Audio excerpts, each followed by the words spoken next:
Na aula de hoje, a gente traz para vocês um ponto muito importante para agregar um pouco da parte de compliance para a software house, que é os aspectos que envolvem contrato, né? A gente tem a software house como prestadora, né, de serviço, como licenciadora de software, aluga, vende, etc. Enfim, e existe ali uma relação, por mais que a gente trate aqui o foco do curso é tributação, regras fiscais e arquitetura de software, a gente está trazendo para agregar a esta turma um pouco sobre compliance, tanto compliance na parte jurídica de contratos e na próxima aula, compliance voltado para LGPD e documentos fiscais.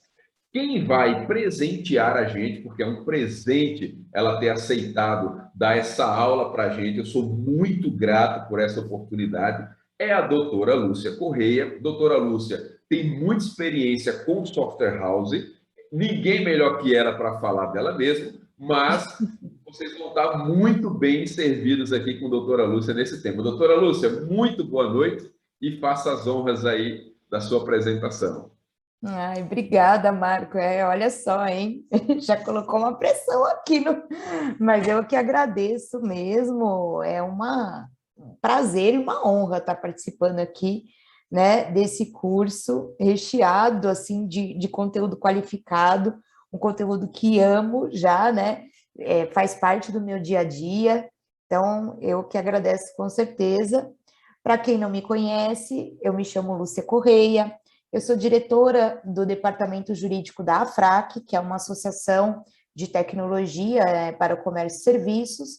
Ela representa, em sua grande parte, empresas de software que fazem um programa emissor de documentos fiscais. Então, está no meu dia a dia tratar muito com empresas de software, entender quais são as principais dificuldades, defender, falar sobre leis, bastante sobre a área fiscal, mas também outros aspectos, né?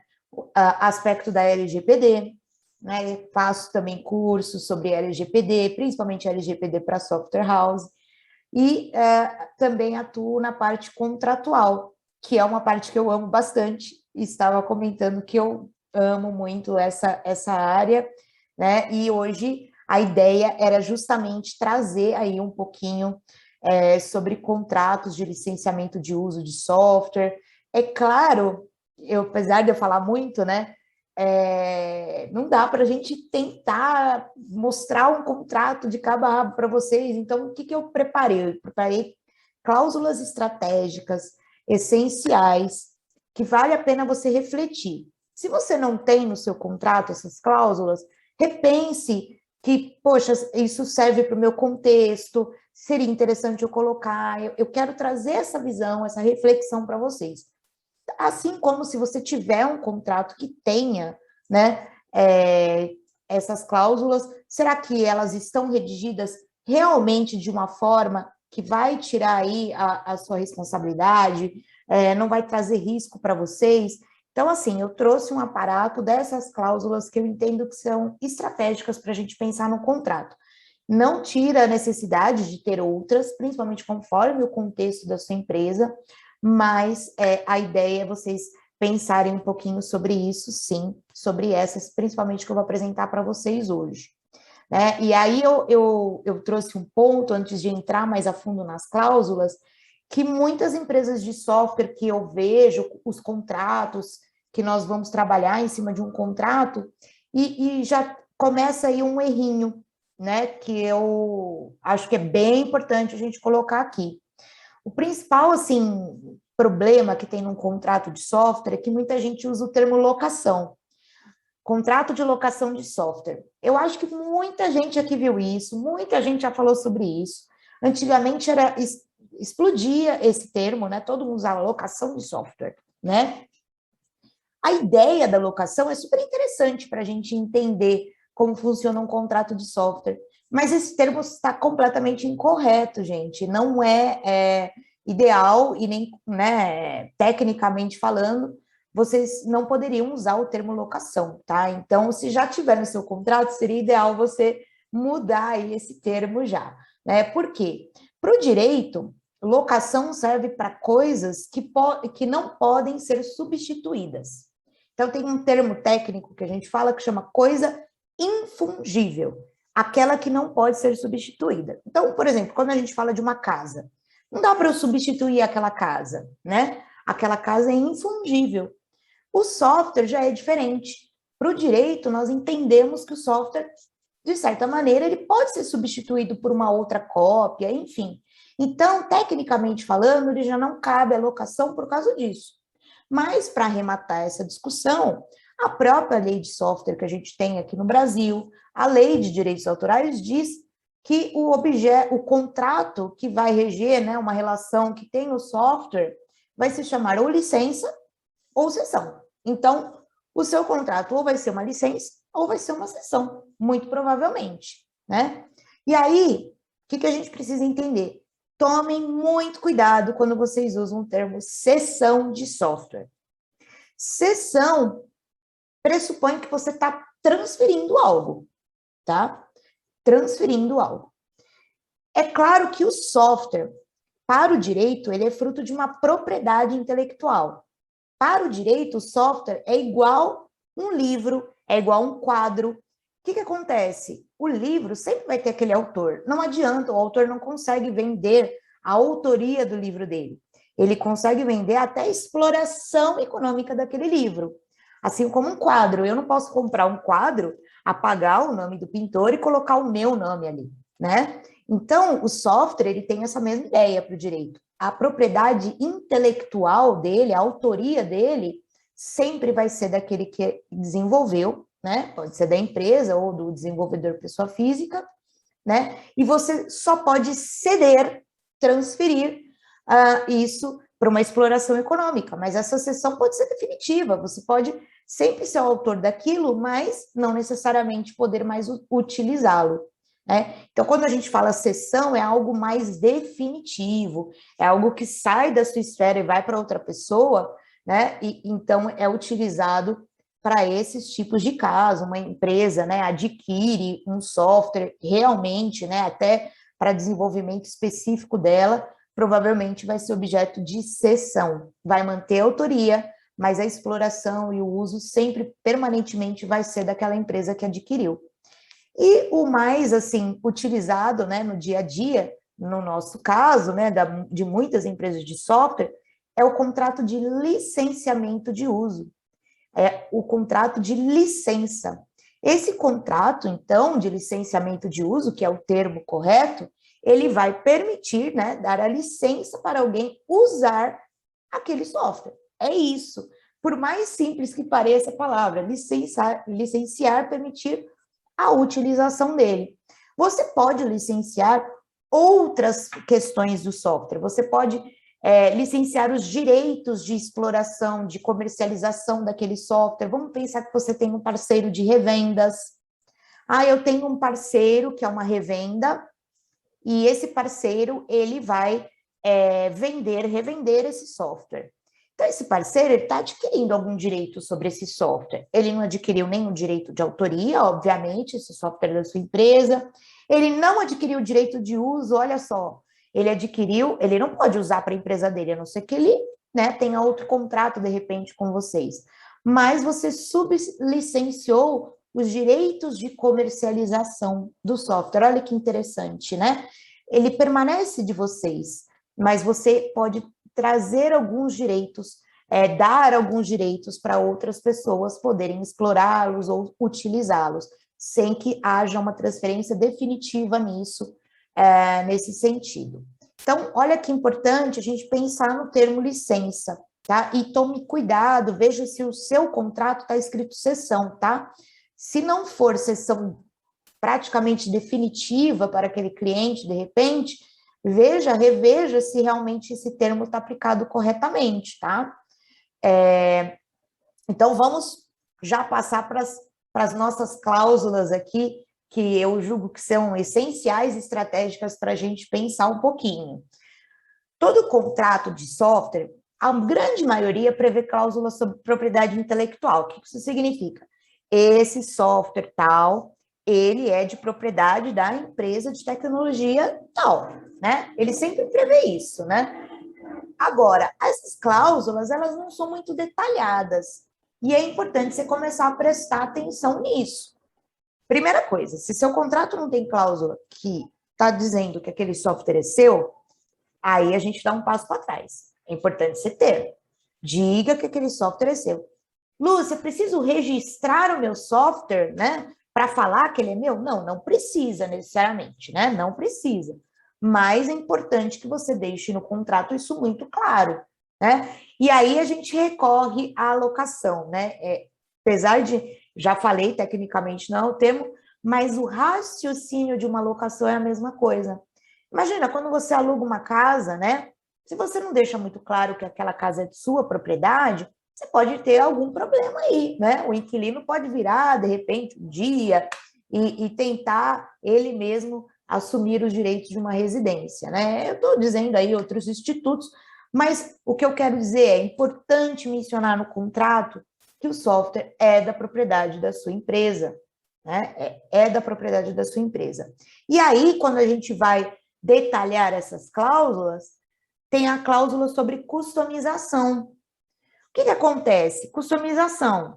O seu cliente pede que você customize uma parte do software, né? Dê uma adaptada naquele software para ajustar o negócio do seu cliente. Perfeito. Ou, por exemplo, vamos pensar o seguinte: imagina se o seu cliente tem uma área de TI na empresa dele, de TI interna, e ele diz para você o seguinte: olha, empresa de software, eu quero a licença desse software, mas eu vou fazer a customização aqui para a minha área interna. A minha área interna de TI, ela mesma vai fazer a customização, tudo bem? Tudo bem, tudo isso é plenamente possível. O que você precisa deixar muito claro no seu contrato é de quem pertence essas customizações, tá? Porque se você não mencionar isso, aí sim a gente vai estar diante de um problema, tá? Porque a lei de software, olha que perigoso, ela diz o seguinte: os direitos sobre as derivações, leia-se customizações, autorizadas pelo titular, ou seja, autorizadas pela empresa de software que fez o programa, inclusive, né, os direitos para explorar economicamente essa derivação, esse software customizado, vão pertencer à pessoa que fizer essa customização. Salvo, ou seja, exceto se isso estiver prevendo o contrário no contrato. Ou seja, a regra é, se não tiver previsto no contrato, o seu cliente fez uma customização, você falou, não, tudo bem, pode fazer.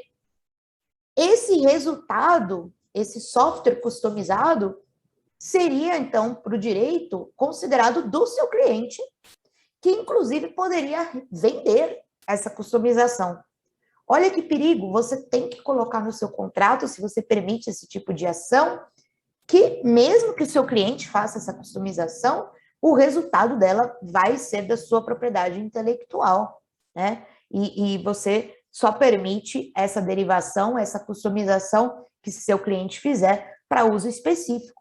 Assim como também é importante prever, e isso é super importante, que quando você, empresa de software, faz a customização no software do seu cliente, né, para o seu cliente, na verdade, esse resultado também é seu, claro, e que não há exclusividade do seu cliente para esse resultado, exclusividade no seguinte sentido: você customizou para o seu cliente, você pode pegar aquela customização e usar para todos os seus outros clientes.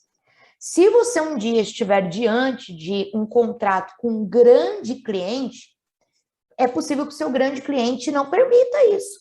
Ele fale, não, empresa de software, eu quero que você customize esse software para mim, mas eu quero ser exclusivo, usar exclusivamente. Por quê? Porque eu quero ter uma questão de funcionalidades estratégicas que meus concorrentes não têm.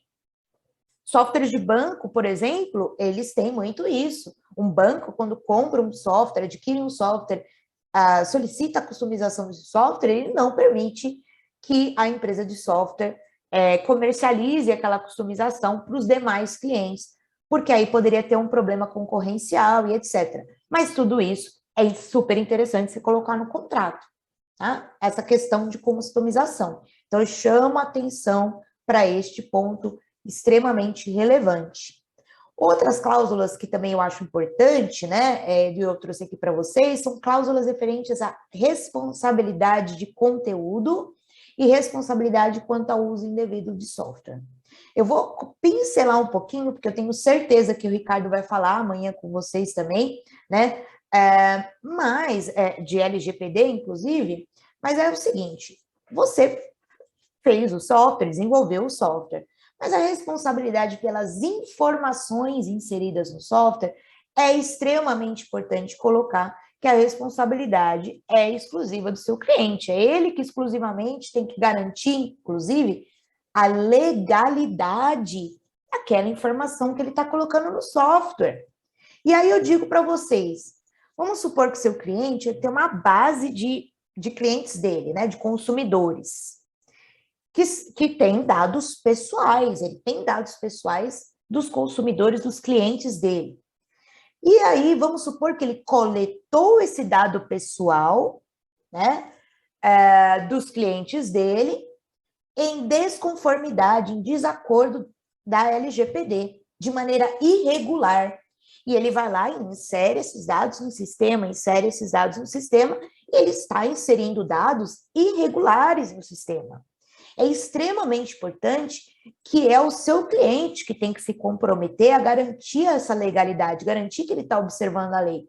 Porque se um dia você descobre que você não, né, sei que você vai ser o fiscal ali, né, deixa eu ver dado a dado, né, às vezes você nem tem esse acesso, mas se um dia isso é descoberto, você tem o direito até de rescindir o contrato, de aplicar uma penalidade para ele, né, de repente, se você um dia for responsabilizado por isso, você tem direito de entrar e rever o que você pagou, né, para algum titular do seu cliente, porque você tinha um contrato com ele e o seu cliente se comprometeu a isso.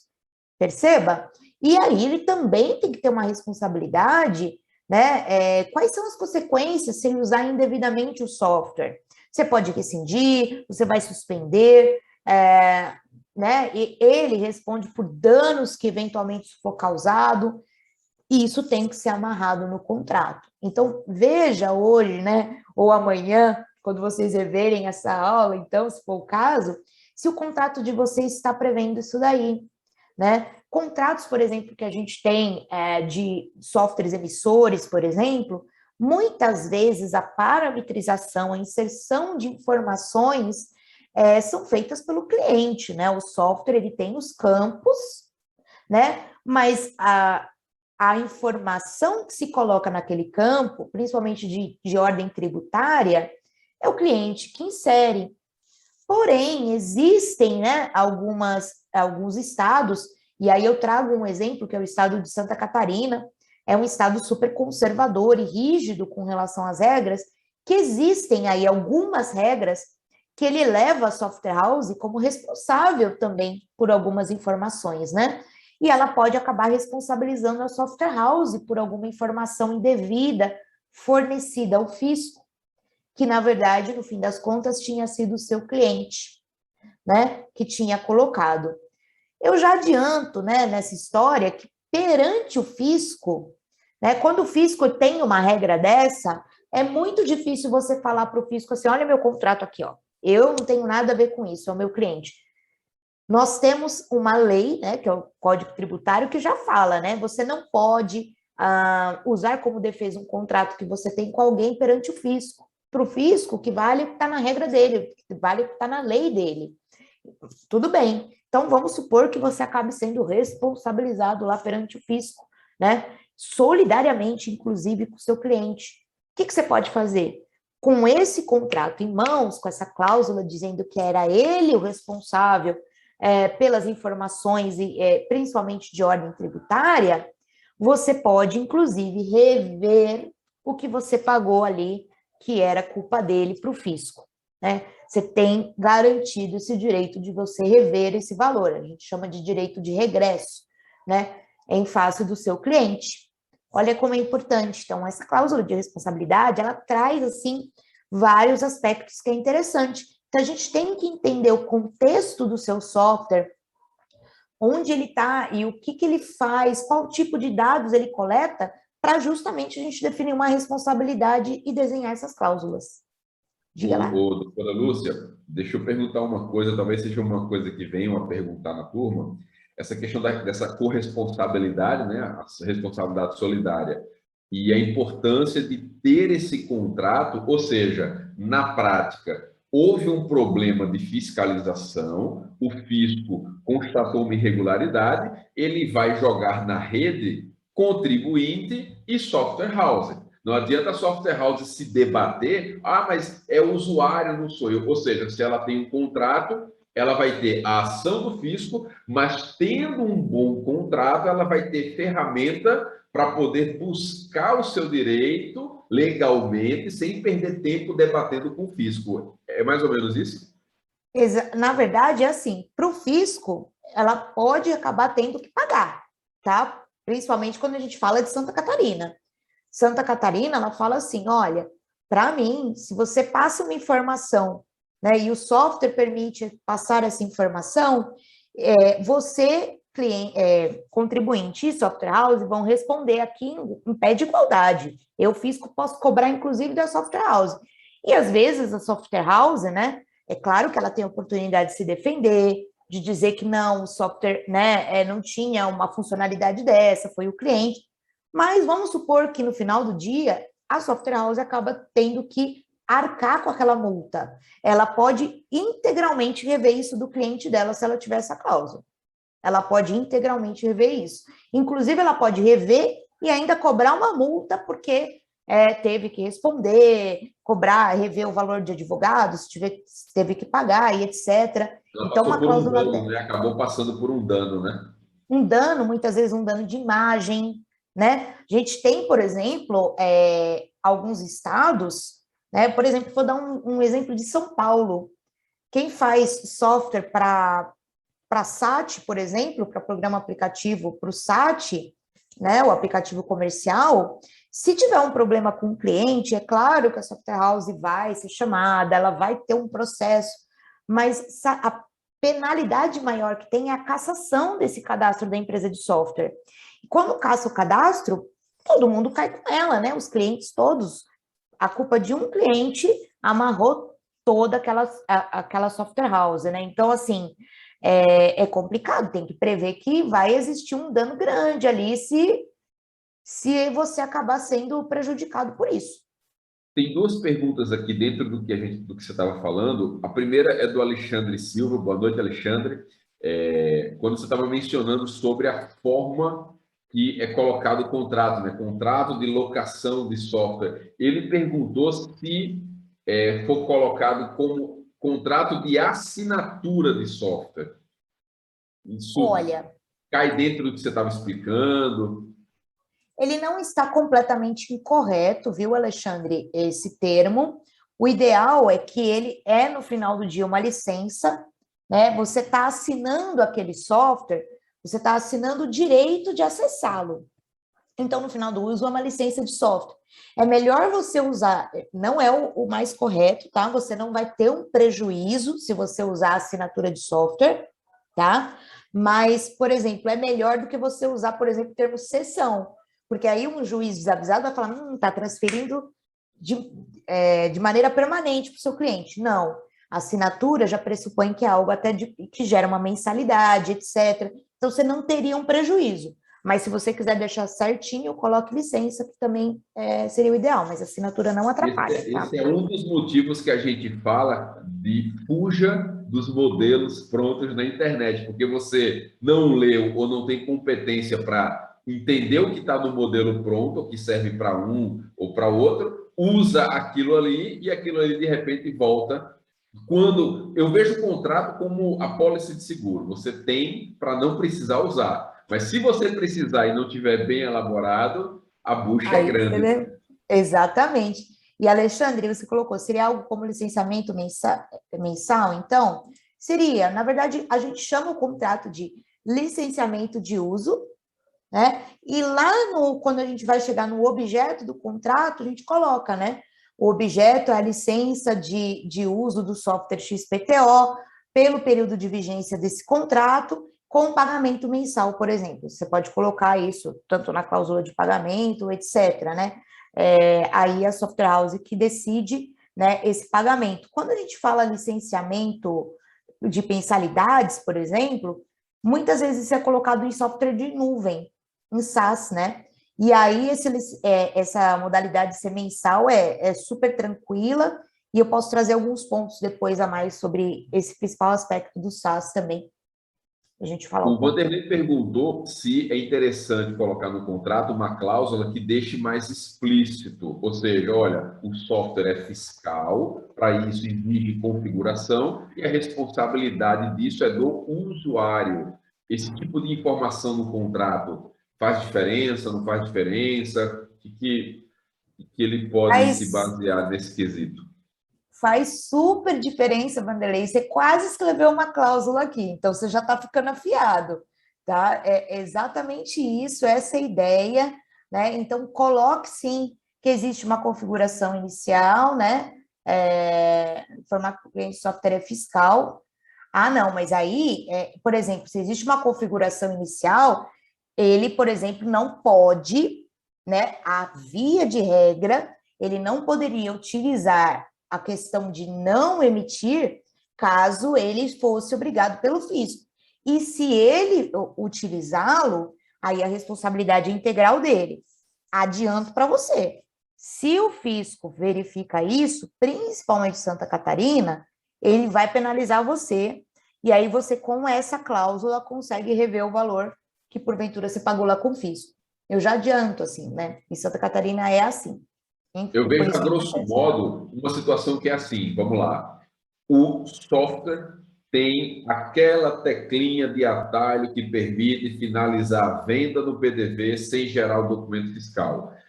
Isso é eu não sei o termo jurídico, né? Mas eu conheço o termo réu confesso. É um réu confesso, está lá, teclinha de atalho, finalizou no varejo, no PDV, e aí você não tem o que fazer. É um É, flagrante, né? É um flagrante. Agora, você tem um módulo de pré-venda, venda balcão, que os vendedores usam lá atrás, né, para tirar o pedido.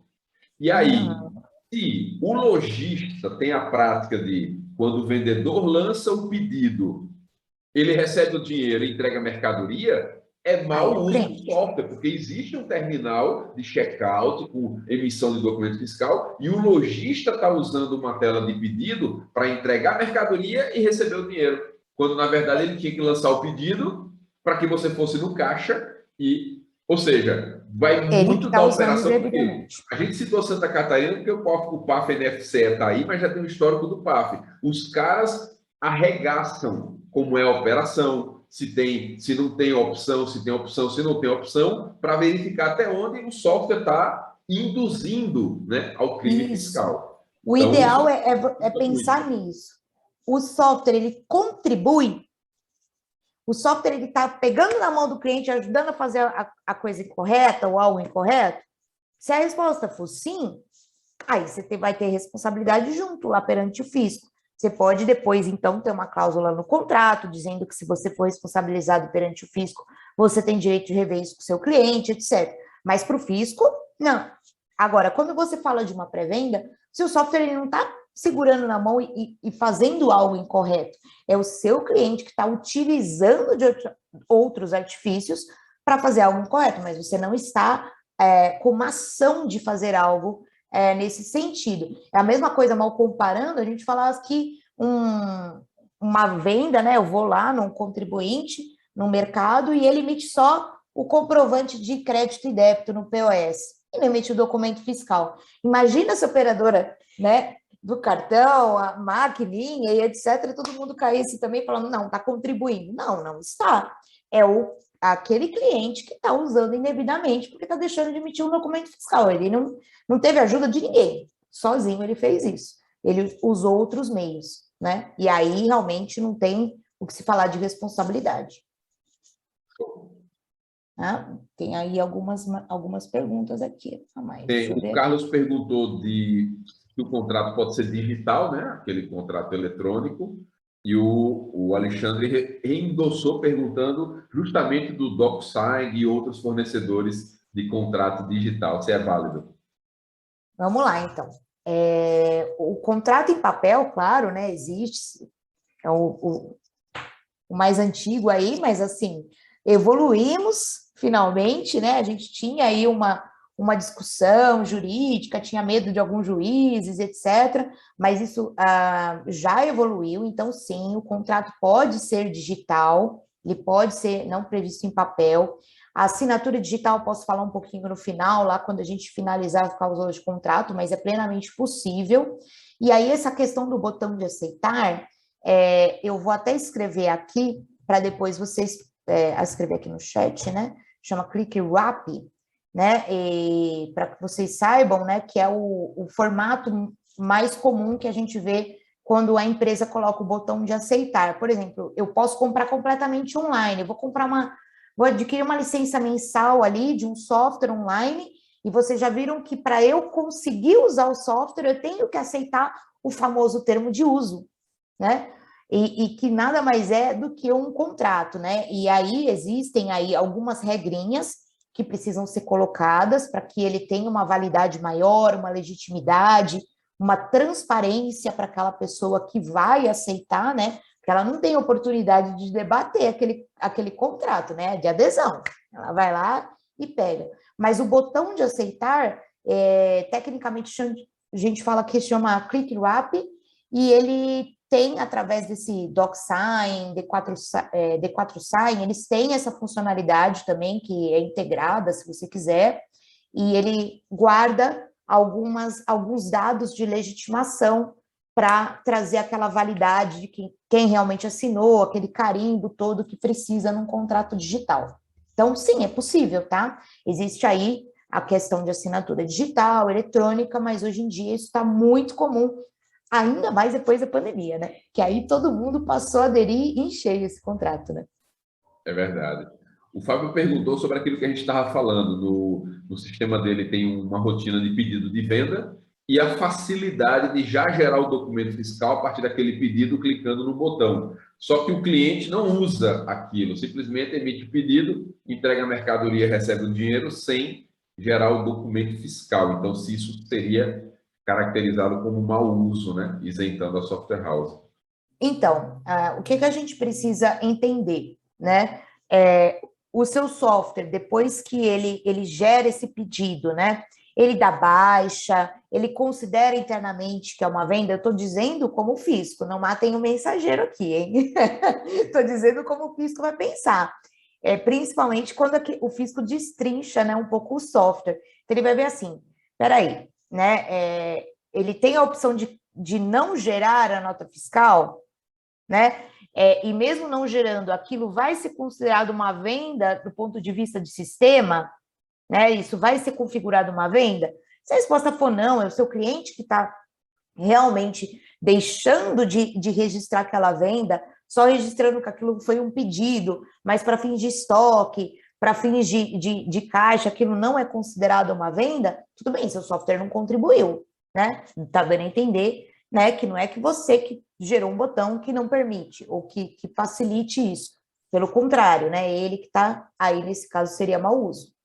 Aí você O não seria... Ricardo Soares, grande abraço, Ricardo, está aqui na turma, e lembrou, tomar o cuidado, porque se a rotina de pedido permite, né, baixa do estoque, gera Olha, financeiro, ou seja, ele já deixa de ser simplesmente um pedido e caracterizou uma operação, né? Então, tudo isso vai sendo agravante, né? O termo tudo isso se torna agravante para, isso. para complicar a software house.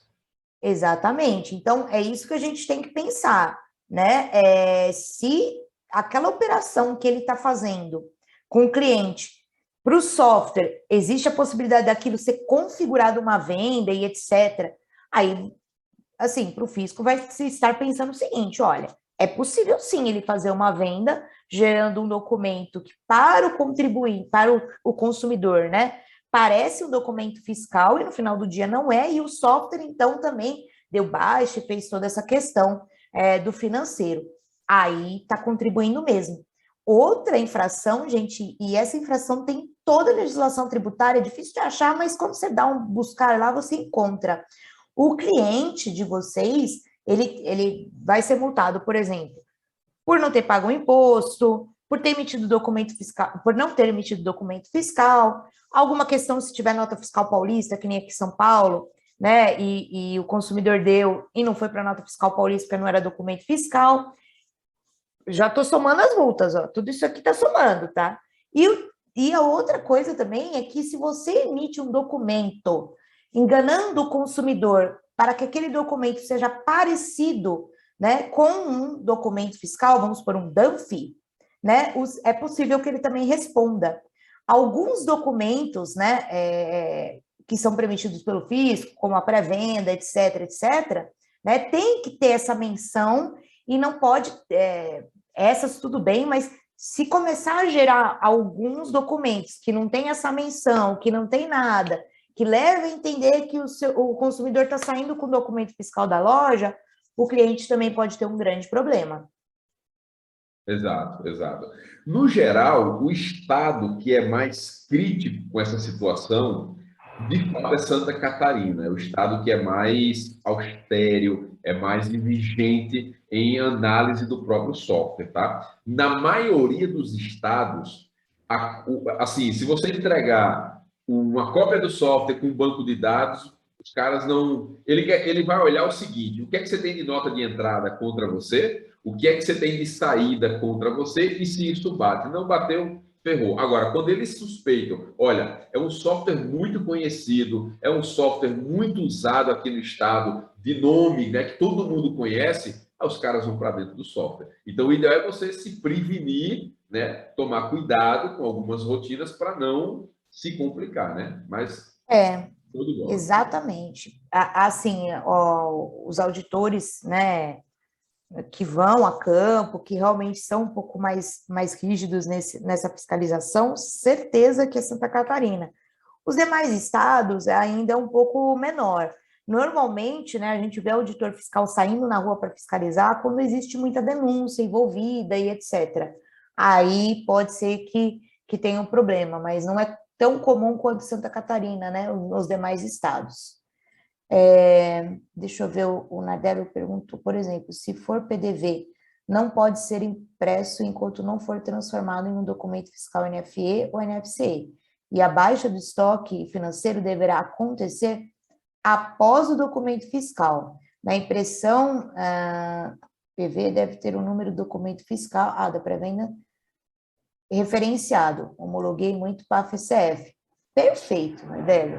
Exato. É isso aí. O PAF-SF é muito exigente nas rotinas. O problema da resistência de Santa Catarina com a NFCE é justamente o fato da NFCE possibilitar uma série de situações que levam, que facilitam, tá, uma possível sonegação.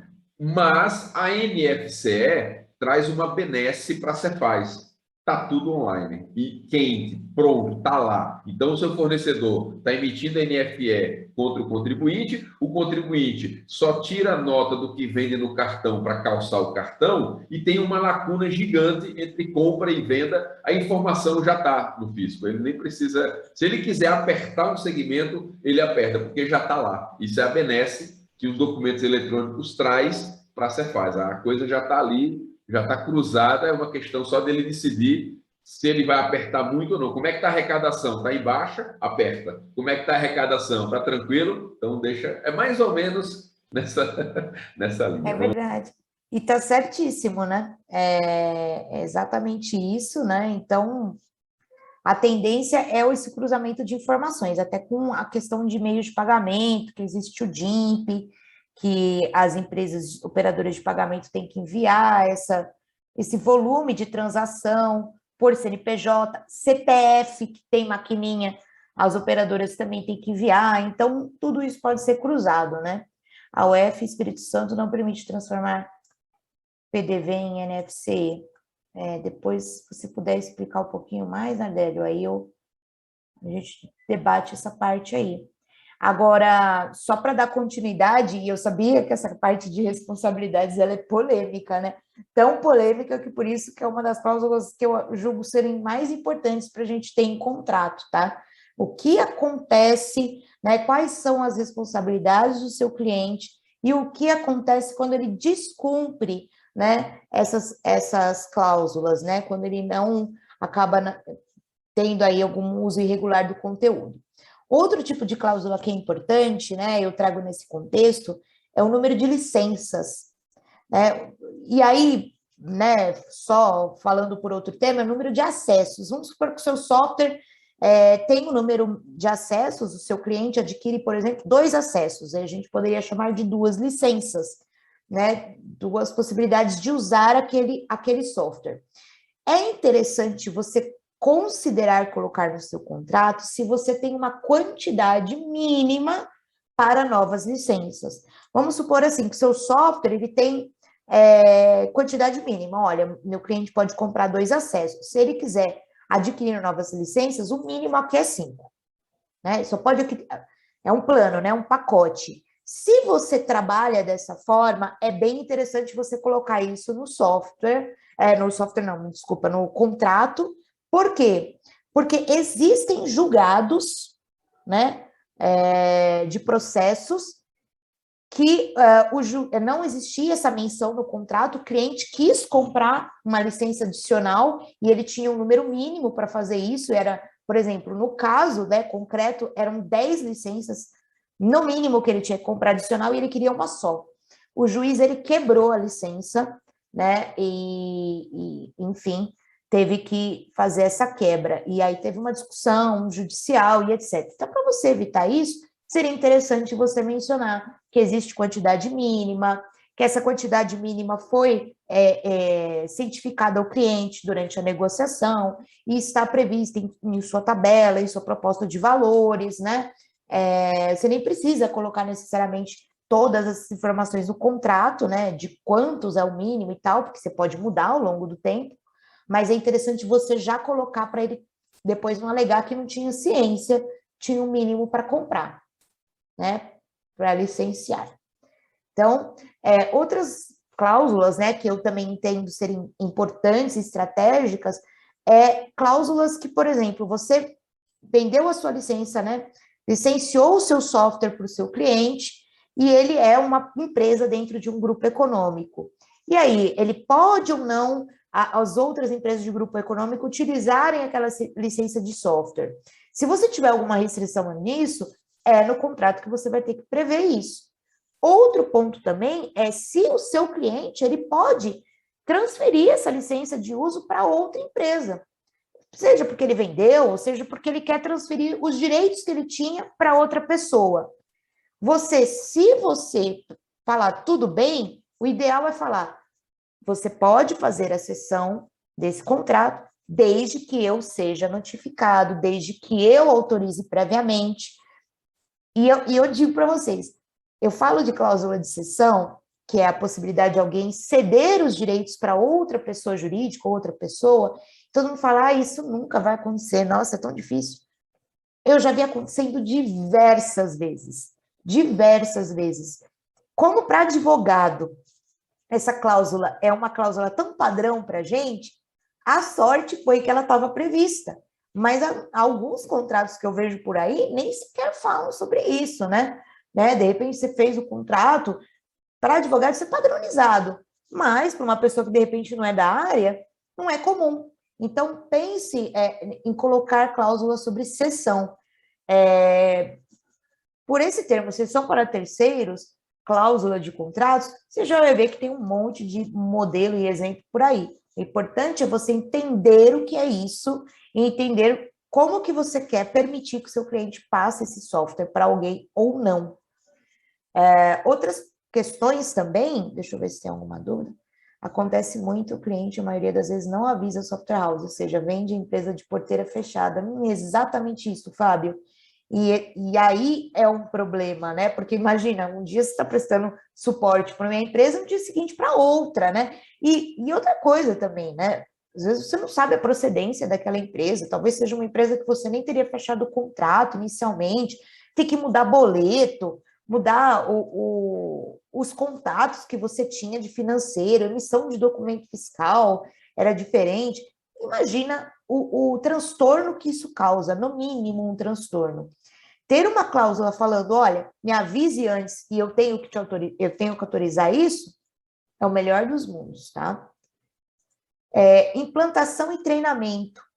Pessoal, se vocês têm a possibilidade de instalar o seu software, né, que você opera, por exemplo, é software local, é aquele que você instala localmente no seu cliente e precisa de uma implantação nesse sentido, é interessante mencionar em quanto tempo essa implantação vai ocorrer. O treinamento, ele vai ser dado durante o processo de implantação para determinados funcionários? Sim ou não? E treinamentos adicionais para funcionários que não estavam não estavam no dia da implantação e desse treinamento inicial. Você vai cobrar mais? É interessantíssimo você colocar isso, porque pode ser que você tenha que ficar lá a vida toda treinando, né, os demais funcionários da empresa, sendo que o seu treinamento inicial já foi lá na implantação. Então, você tem que colocar que treinamento adicional vai ser cobrado. Implantação, instalou aqui o software, mas eu mudei de equipamento, etc. Poxa, vai ter que instalar em outro lugar novamente. Então, você pode cobrar uma instalação, né, que após a inicial vai ser cobrada a parte, né? Seria interessante você colocar isso também, prever esses processos, principalmente se você opera com um software local, que precisa um pouco mais desses procedimentos. E o suporte, muito alinhado com a parte de treinamento, por quê? O suporte, eu coloco, o que é o suporte? Normalmente a gente pensa assim, o suporte para tirar dúvidas de software, dúvidas sobre a usabilidade daquele software, né? Suporte não é você corrigir um problema do equipamento do seu cliente. E a gente sabe que isso pode acontecer, né? Que tem cliente que pede. Então, o contrato pode prever, olha, suporte é exclusivamente para sanar dúvida do software. Tudo que for fora disso não é considerado serviço do suporte e a empresa de software pode cobrar. Pode, eu digo pode cobrar, porque pode ser que você nem faça aquilo, isso não é uma assistência técnica, muitas vezes, né? Então, você tem que colocar. Tem empresas de software que falam, Lúcia, eu quero que coloque tudo que não é suporte, nem que eu faça 300 páginas. Não é consertar computador, não é atualizar antivírus, não é nada disso, né? E eu digo, olha, mas com uma frase dizendo que suporte é isso e tudo que é fora disso não é, ele não, mas coloca exemplos. Coloca exemplos, porque é uma empresa que veio traumatizada já de ter sido exigido tanto suporte da parte dela que no final do dia não era, né? Acabou a tinta da impressora, que é o suporte do software, né? É absurdo isso. Então, coloca isso no contrato para você não ter esse problema do cliente falar, eu tenho direito a isso sim, etc. Não, não tem não, né? Quem pode acionar o suporte? Eu vejo o software house dizendo assim, olha, para mim, quem pode assinar o suporte é a pessoa que participou do treinamento. Pessoas que não participaram do treinamento, quando usam suporte, é quase que um treinamento de novo. Então, não, né? Por isso que eles amarram muito bem essa questão. Quando o suporte é disponibilizado de segunda a sexta, em horário comercial, ou em dias úteis da localidade da sua empresa, imagina que você é de São Paulo e vendeu um software lá na Bahia. Aí tem um feriado municipal aqui em São Paulo e o seu suporte não trabalha nesse dia. E aí o seu cliente da Bahia liga porque lá não é feriado. Era um dia de semana, por isso que a gente coloca suporte nos dias úteis da localidade da contratada, da empresa de software, né? No horário de tal a tal. Você pode colocar limitação, olha, 12 horas mensais de suporte não cumulativas, também é importante. Como? Por chat ou de maneira remota o suporte vai acontecer. Se precisar se deslocar, vai ser cobrado à parte. Olha quantas coisas que é importante a gente ter, né? Então, tem que estar previsto isso, né? E aí, é verdade, o Anderson colocou, né? Já que está aqui, está a impressora. É um absurdo isso, né? Eles acham que é tecnologia, está tudo vinculado a isso, né? E também alinhado a isso é a manutenção. por lei, você tem que dar garantia da sua solução, né? Sim, se o software ele tem algum problema, ele manifesta algum problema que não seja alinhado ao desenvolvimento em si, seja porque ele conflitou com um sistema indevido do cliente, teve alguma utilização incorreta, aí não cabe garantia, não cabe manutenção.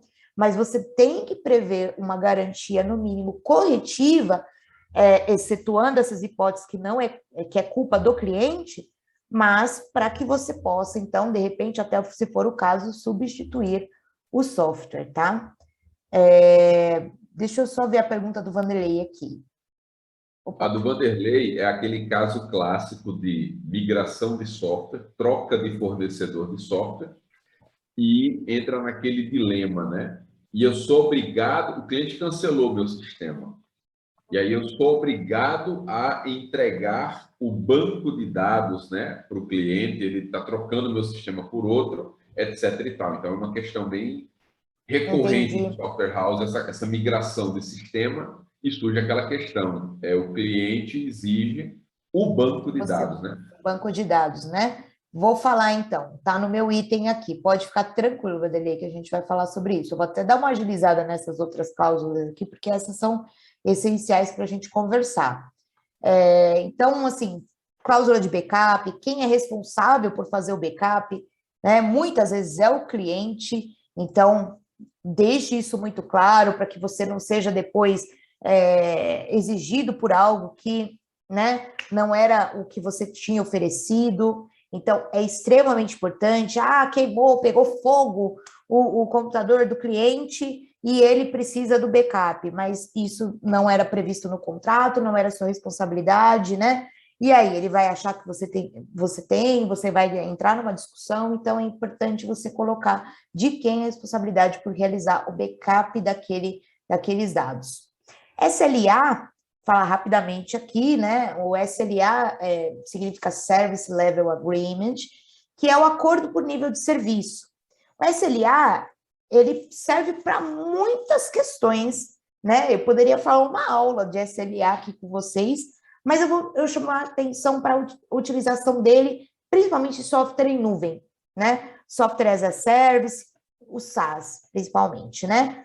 Poxa, vamos pensar o seguinte: quando o seu cliente adquire o acesso para aquele software,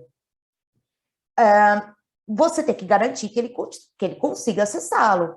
Você pode garantir assim, olha, eu vou garantir 97%, né, de acessibilidade, por exemplo, a esse software. Mas pode acontecer que deu algum problema no servidor que você usa e etc., que não atingiu esses 97%, né? Pode ser que aquele mês não se atingiu esse nível, e aí, consequentemente, o software não teve o uso nesse percentual. Eu vou te citar um exemplo, como, por exemplo, uma operadora de TV a cabo. Se, de repente, você ficar um dia sem a sua TV a cabo, é muito provável que no final do mês a sua conta venha com aquele dia descontado. E é justamente um SLA. Significa dizer assim, ó, eu te dou 100% de consumo da TV todo dia. Né? Mas por minha culpa, eu, operadora da TV a cabo, né, acabei fazendo alguma questão, derrubou aí alguma antena, você ficou sem acesso. Então, por minha culpa, eu vou lá e te dou um desconto na mensalidade referente ao período que ficou, né, sem esse acesso. É a mesma coisa do SLA quando a gente pensa isso no contexto de software. E aí é interessante você ver, porque eu já vi SLA dizendo o seguinte, olha, se não atingir os 97% aqui, pode rescindir o contrato, né? A Sotras bateu no peito e falou, pode rescindir o contrato. Não é bem assim. Hoje em dia, a gente tem cláusulas muito mais interessantes para você colocar, cláusulas de vantagens que o cliente ganha caso seja descumprido.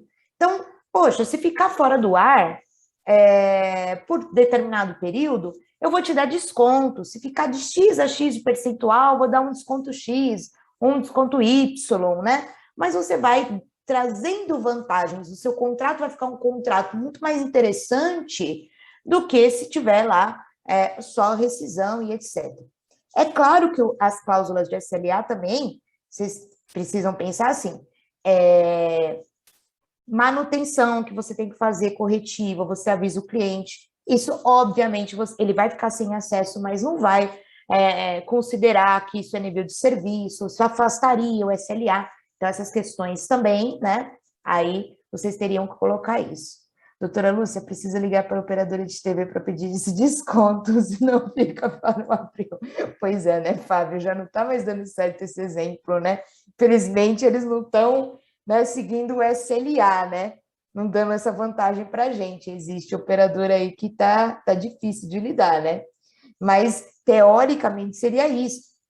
A conta de luz também, né? O ideal seria isso, né? Teria um desconto, né? Por alguma questão, mas enfim, né?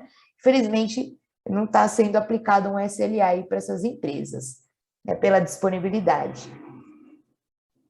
Claramente, né? Outra cláusula de índice de reajustes. Eu sei que muitos de vocês operam com a questão de mensalidade, tendo contrato por mensalidade, então seria interessante você prever que, olha, anualmente vai ter um reajuste de valores, escolha um índice. Muitas vezes a gente teve um boom de índices, né, de aumento, assim, indiscriminado com a utilização de determinados índices. É possível que você coloque, por exemplo, no meu contrato vai ser ajustado anualmente, conforme o índice GPM, porém limitado a X% por ano, né, para o cliente não precisar, olha, mas tem índices estratosféricos, etc., né? Não queria um índice tão grande, você pode até dar uma pontuada, mas o que é importante ter é o reajuste de valores, obviamente. Isso não pode deixar de prever. Outro ponto é a suspensão do software, do uso do software por falta de pagamento. Se o cliente deixou de pagar, o que você pode fazer? Suspender o uso. Então, muitas empresas de software podem pensar o seguinte, olha, deixei de pagar, o meu cliente deixou de pagar por 15 dias, a partir de 15 dias de inadimplência, vou suspender o software. E passados 30 dias de inadimplência, eu vou considerar rescindido o contrato, né? Então, tem que ter essa amarração, sim, né? O que vai acontecer? E, principalmente, quando você fala sobre suspensão, essa cláusula já vem junto com o seguinte, não é responsabilidade por nenhum prejuízo que venha a sofrer a empresa que é inadimplente, né, o seu cliente, pela suspensão do software. Você não tem nada a ver com isso, né? Você não vai assumir nenhum prejuízo que ele tenha, porque se ele deixou de pagar, ele sabia que o software dele ia ser suspenso, tá bom? É interessantíssimo eu colocar uma cláusula dessa, né? Já estimula o pagamento, né? Porque aí o seu cliente vai conseguir ficar usando a solução. Então, é super interessante colocar uma cláusula nesse sentido. Doutora Lúcia, meu contrato é pelo acumulado do IGPM, mas como nesses anos de pandemia tive que negociar com todos os clientes o uso do IPCA para não perder cliente. Achei melhor sugerir como exceção o IPCA para este ano. Perfeito. Não, sem problema nenhum. Alguns clientes falam que não posso bloquear, porque senão eles ficam sem poder emitir documento fiscal. Aí, que pena para o seu cliente, tem que colocar lá no contrato. Vai suspender e aí coloca embaixo que você não vai ter responsabilidade nenhuma pela suspensão devido à inadimplência do cliente, nenhum prejuízo, dano iminente, prejuízo tributário, etc. Pode sim, né? Porque, imagina que interessante, né? Se a gente pudesse falar assim, mas eu deixei de pagar você, vamos colocar a TV a cabo, né? Deixei de pagar a TV a cabo, mas quero usar, porque eu tenho um programa muito especial que preciso assistir. Poxa, é isso? Né? Você só pode usar um serviço se você paga ele. Se você não está pagando aquele serviço, e ele deixa muito claro isso, transparente, que o que acontece se não pagar, sinto muito, ele vai ter que, então, arcar com esse prejuízo que ele possa vir a ter. E esse prejuízo é só dele. Então, é claro, as empresas deixam assim, está 15 dias inadimplente, 15 dias eu vou suspender seu software, sinto muito, eu vou ficar trabalhando de graça. Pode colocar em contrato sim, viu? E aí, sem choro nem vela. Agora, vamos pensar o seguinte, até a questão do Fábio, que falou do PCA, e essa questão de não pode bloquear. Pensar o seguinte, que vai ter esse item da novação. O que é novação? Por incrível que pareça, é uma nova ação. Para o direito, parece tão besta assim, mas é justamente isso. Para o direito significa o seguinte, você tem um contrato que tem uma regra lá, tem uma regra definidinha, certinho lá no seu contrato. E aí, está falando que você vai suspender o software por inadimplência, depois de 15 dias. E aí, só que passou os 15 dias, você falou, não, ele está passando por uma dificuldade financeira, meu cliente, eu não vou suspender. Vocês concordam que não suspender depois de 15 dias é uma nova ação que você está tomando, que é diferente daquela que está escrito no contrato? Quando você toma uma nova ação, que é uma ação diversa daquela que está escrito no contrato, ou uma regra nova que você está gerando ali, se não tiver no contrato prevendo que essas ações que você faz, mesmo que desalinhadas do contrato, se não tiver escrito que ela é só uma tolerância sua, ela passa a valer como regra. Então, se você começa a tomar atitudes ao longo do...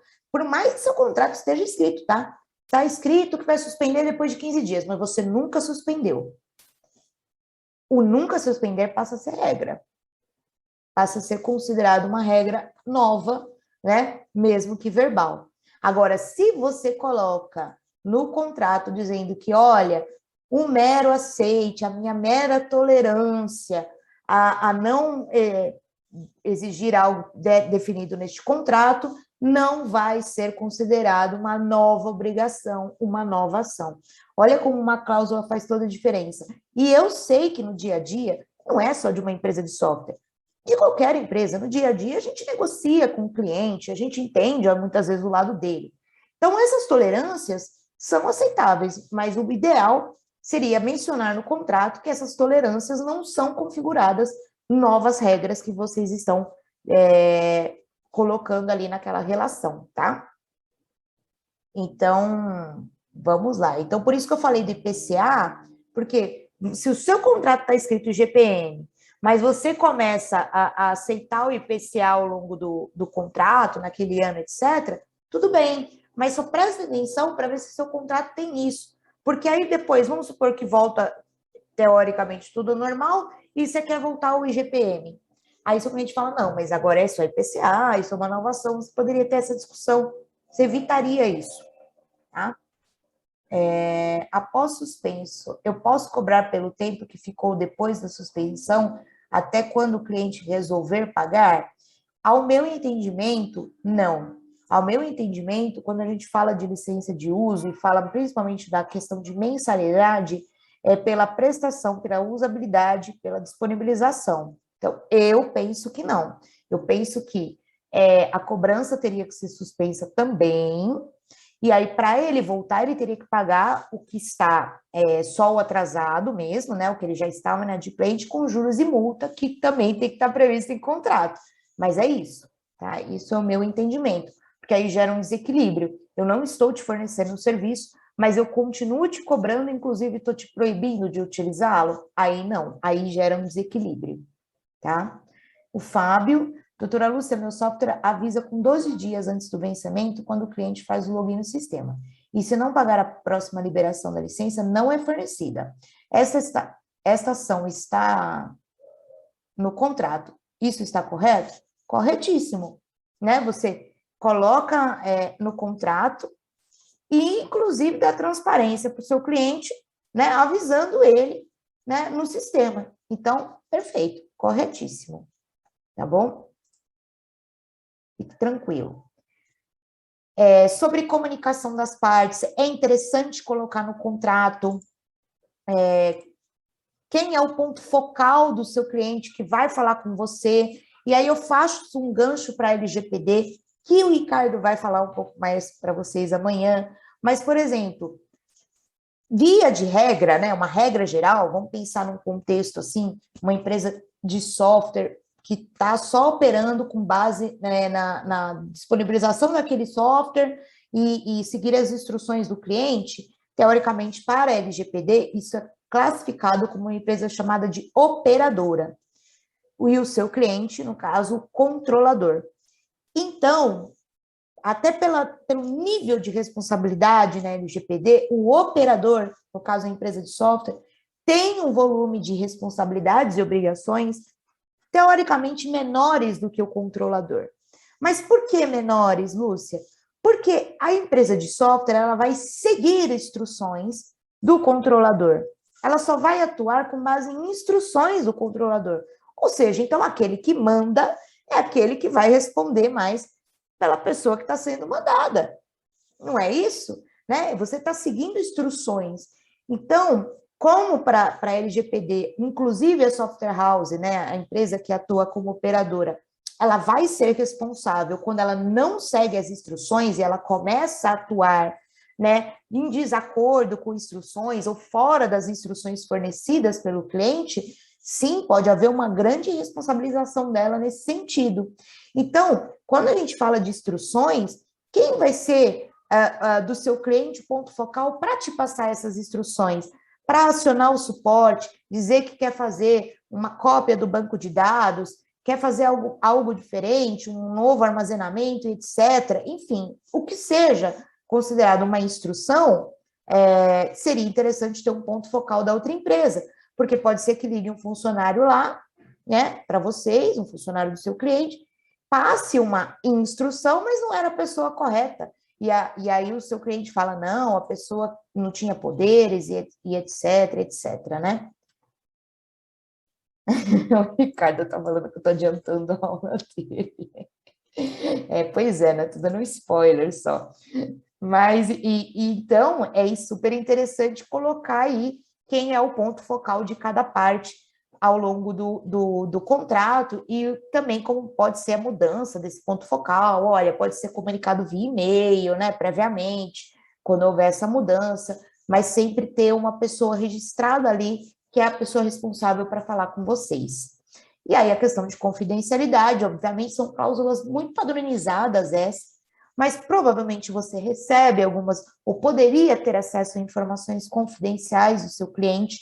O inverso também poderia acontecer, então é importante colocar que as partes garantem o sigilo dessas informações, garantem a responsabilidade, a guarda, a segurança dessas informações sigilosas, né? Então, são cláusulas nesse sentido, cláusulas importantes e necessárias. Se você vai comercializar o seu software para uma grande empresa, essa cláusula de confidencialidade é essencial ter, essencial. Essa grande empresa vai exigir isso de vocês, essa previsão, tá? Sobre a LGPD, não vou me adiantar mais, né? Já falei aqui o que eu poderia de LGPD, senão eu falo muito. Aí o Fábio fez e o Marco... me está perguntando de LGPD, né?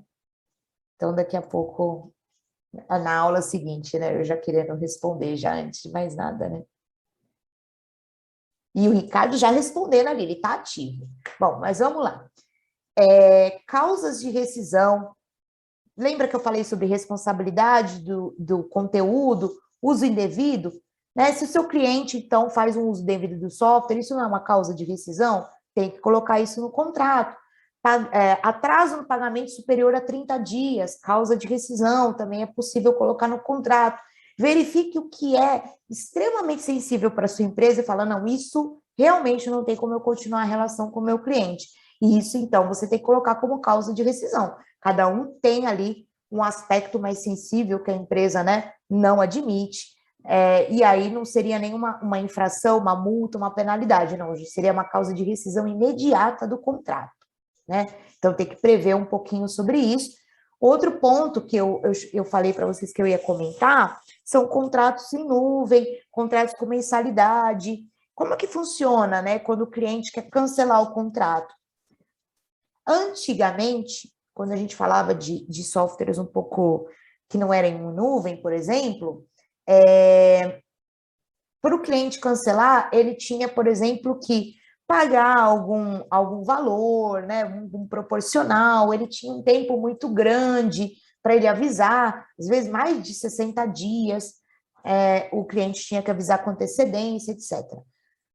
Comumente, os contratos, por exemplo, o SaaS, por exemplo, o cliente avisa no máximo com 30 dias de antecedência, e aí ele já pode rescindir o contrato. Essa tem sido a prática principal, tá? Então, ele vai pagar a mensalidade daqueles 30 dias que ele vai consumir finais, e acabou aí a relação.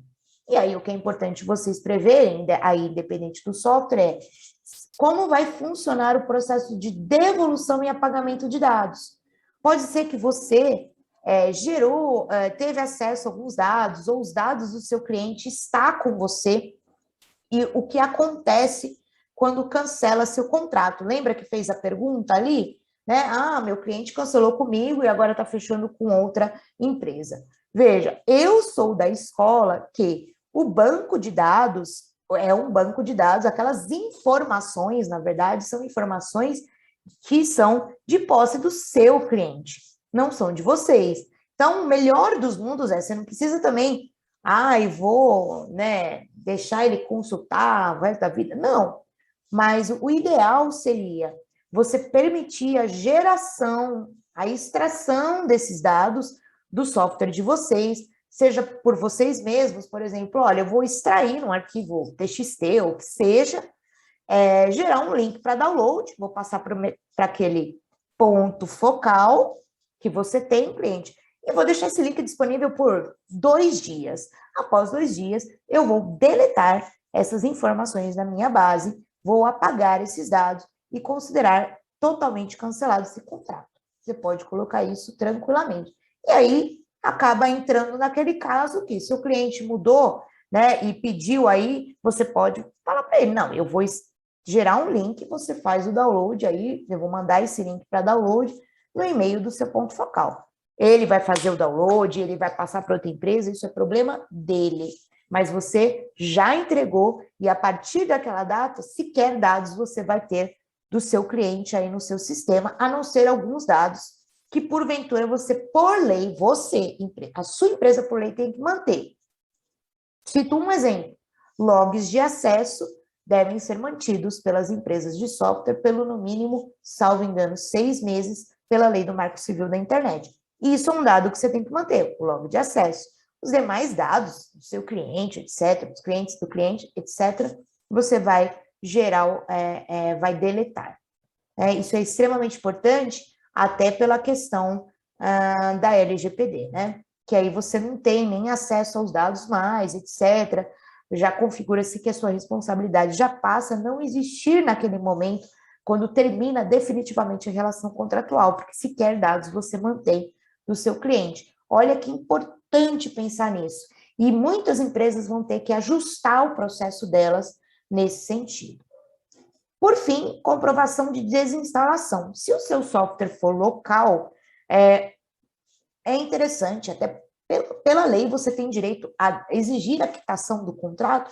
Então, por exemplo, o que você faz? Você vai lá no seu cliente desinstalar o software, muitas vezes não é isso que acontece, mas para que não fique se mantendo uma relação que seu cliente pode continuar usando o seu software, o que é um absurdo, né? Para o pessoal da área jurídica fala, não faça isso, não deixa ele com o seu software assim acessando. Coloque assim, terminada a relação contratual, por exemplo, o cliente compromete-se a providenciar a desinstalação do software sob pena de penalidades da propriedade intelectual, enfim, de infração criminal, coloca isso, ou compromete-se a desinstalar o software enviando declaração de desinstalação via e-mail, etc., né? Olha, declaro que desinstalei. Coloque isso, né? Para configurar realmente que você não tem mais relação, não tem mais responsabilidade com ele. Principalmente se você é uma empresa que teve que se registrar com o fisco. Imagina, né? Se o seu cliente continua usando o software ali, a torta direito, até faz modificações no software, que é extremamente proibido, a gente falou lá, de cláusulas de propriedade intelectual. Então, colocar que ele tem que comprovar, de repente, mandar uma declaração para vocês, ou que, se pegar ele usando, ele vai pagar multa, ele vai sofrer infração, inclusive criminal, que você pode até, né, falar que houve aí uma pirataria envolvida, inclusive, perfeito, porque aí desestimula e você não assume essa responsabilidade. Cheguei no meu último item, e aí, bom, queria só falar só a questão da assinatura eletrônica, Marco, que eu vi que uma pessoa perguntou, e eu queria Isso. só para encerrar mesmo, que no final do contrato a gente não assina, então eu queria falar da assinatura no seguinte sentido: a assinatura eletrônica hoje em dia, ela é aceita, ela é possível, através principalmente dessas plataformas como D4Sign, DocSign. Existe uma medida provisória que sim tem vigência, né? Apesar de já ter sido publicada há muito tempo, mas foi na época que não tinha o prazo para ela cair, é a MP 2200, depois eu posso colocar o número certinho aqui para vocês, mas ela permite que as partes acordem sistemas de assinaturas eletrônicas entre si, para garantir a validade jurídica de um documento, que não seja o ICP, né, o certificado digital, por exemplo. Então, a gente costuma colocar no contrato que vai usar essa assinatura, que as partes estão de acordo com a MP e que se concordam de utilização desse formato de assinatura através da plataforma, enfim, D4Sign. Plenamente possível, essas ferramentas têm registros que garantem a legitimidade, a autoria da assinatura desse documento, e não temos tido nenhum problema com relação a esse assunto, como era no passado. Isso já deixou de ser uma polêmica, passou a ser até uma regra quase, né, nesses tempos. Era isso, Marcos. Sei que falo muito, mas espero que Verdade, tenha show de bola, muito bom. De contribuído. nada.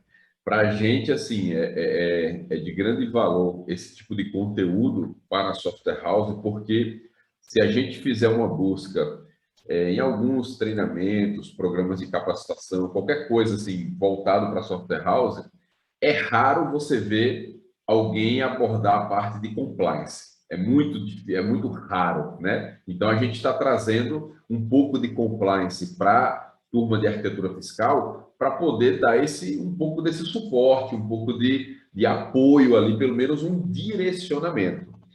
Agora, quem precisa, olha, eu estou com o meu contrato, foi baixado da internet, eu não tenho segurança do meu contrato, eu preciso, minha operação hoje evoluiu. É muito comum aquele cliente que é cliente há 10 anos atrás, a própria operação da software house já mudou, já evoluiu, mas o contrato é aquele que está lá assinado 10 anos atrás. Então, doutora Lúcia, quem precisar de adequação de contrato, revisão de contrato ou elaborar, por favor, como que deve proceder, como que te acha, como que funciona, fica à vontade aí para falar para a turma. Perfeito, então, Marco. Podem procurar, eu deixei meus contatos aqui. Eu faço esse processo, né? Tanto de revisão de contrato, ajustes do contrato, ou um contrato do zero, se for o caso, porque também a gente pensa assim: ah, meu contrato está muito ruim. Eu vou revisá-lo. Olha, né? Você não precisa fazer um do zero. Dá para a gente atualizar algumas cláusulas aqui, principalmente para LGPD. Então, a gente tem atualizado, tem feito contrato de tratamento de dados, temos uma equipe técnica e uma equipe jurídica envolvida. Então, se tiver algum problema técnico, a gente vai entender, vai ir atrás, entender tecnicamente o contexto da empresa para escrever uma cláusula assertiva. Então, podem sim contar, caso queiram. Eu deixei até meu celular aqui, podem me ligar, me chamar no WhatsApp ou mandar um e-mail, né, lucia@mapalgpd.com.br, e aí a gente vai conversar sim, analisar o contrato, verificar se precisa de ajuste ou não, e aí sim falar para você o que precisa ser feito. Então, fiquem tranquilos também com relação a isso. E não só contrato de tecnologia em si, né, do licenciamento, contrato com os funcionários, NDA, contrato que você tem com suas revendas. Você quer fazer uma limpa, ali a gente te ajuda também. Então, sim, faça esse serviço e podem contar comigo, sim, que a gente dá um norte bem bacana, assim, e Legal, conversa show sobre de o bola. assunto. Para o pessoal que está na sala e para os outros 300 que vão ver essa aula gravada, A próxima aula é compliance, um pouco, né, de aspectos da LGPD para documento fiscal.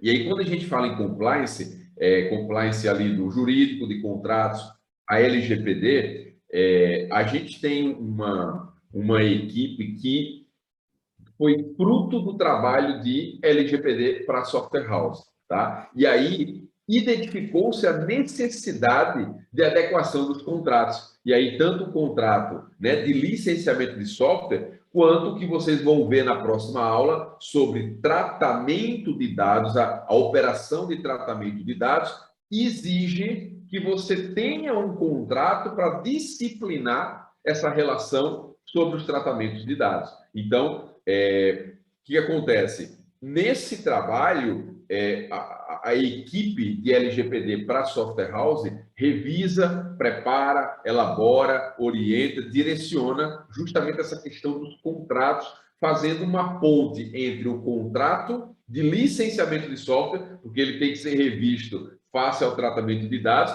mas LGPD é próxima aula, e aí vem a necessidade de disciplinar o tratamento de dados, junto ao seu contrato de licenciamento de software. Então, a equipe de LGPD que a gente constituiu foi pioneira em LGPD para a Software House, apesar da aula de hoje ser contratos, mas é compliance. Então, trazer esse compliance para o segmento de Software House foi gerando esse desdobramento da turma, viu-se a demanda e a necessidade de adequação dos contratos, vinculação, contrato de tratamento de dados.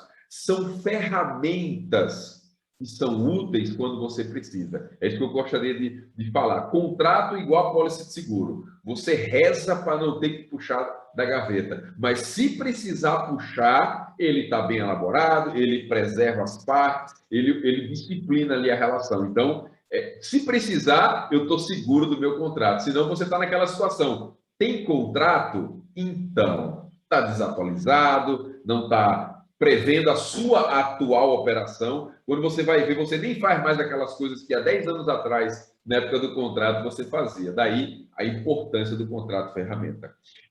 Doutora Lúcia Correia, muito obrigado, mas muito obrigado mesmo, assim, do meu tamanho, tá? Porque é impagável essas informações, trazer esse conteúdo dessa forma para a nossa turma foi de uma extrema importância para quem está aqui na turma, assistindo ao vivo. Muito obrigado para quem veio prestigiar a gente, eu já falei, é muito importante para quem vem passar o conteúdo ter vocês aqui na turma, mas também de um valor imenso, assim, para direcionar o pessoal. Muitíssimo obrigado, fique à vontade para suas honras aí de despedida. Imagina, eu que agradeço de verdade, eu adoro falar sobre esse tema.